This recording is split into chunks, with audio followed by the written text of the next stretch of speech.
ఇక మకర రాశి వారి యొక్క ఫలితాలు అయితే ఈ వారం మీ గోచార గ్రహగతులు చూసుకున్నట్లయితే మిశ్రమ ఫలితాలు అయితే కనపడుతూ ఉన్నాయి. అయితే కంగారైతే పడక్కర్లేదు. సంఘంలో గౌరవ మర్యాదలు బాగా లభిస్తాయి. మీరు కోరుకున్నటువంటి కోరిక నెరవేరుతుంది. ముఖ్యంగా ఏంటంటే మంచి పనులు చేయడానికి, అలాగే అందరినీ ఆకట్టుకోవడానికి, అందరితోటి ప్రేమగా మెలగడానికి, మీరు చేసే పనుల యందు శ్రద్ధ పెట్టడానికి ఈ వారం బాగా అనుకూలంగా కనపడుతోంది. బాగా ప్రేమించిన వాళ్ళ కోసం, బాగా ఇష్టమైన వాళ్ళ కోసం, బాగా ముఖ్యంగా ప్రేమించిన వాళ్ళ కోసం ఎంత త్యాగానికైనా వెనకాడరనమాట.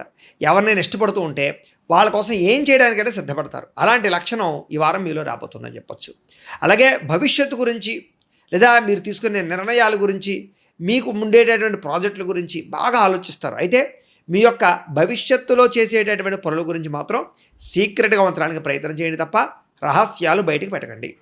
ఇక మీరు చేయాలనుకున్న పనులు, సొంత పనులు ఏవైతే ఉన్నాయో లేదా ఇంటి పనులు అవ్వచ్చు, కుటుంబ పనులు అవ్వచ్చు, వాటి యందు బాగా శ్రద్ధ పెట్టడము, లేదా మీ పర్సనల్ పరమైనటువంటి సమస్యలు ఏమైనా ఉంటే పరిష్కారం చేసుకోవడానికి ఎక్కువ ప్రాధాన్యత ఇస్తారని చెప్పచ్చు. ముఖ్యంగా జీవుల పట్ల ప్రేమ, కుక్కలు అవ్వచ్చు, పిల్లులు అవ్వచ్చు, లేకపోతే రకరకాల వాటిలు అవ్వచ్చు, జంతువుల పట్ల ఆవులు అవ్వచ్చు,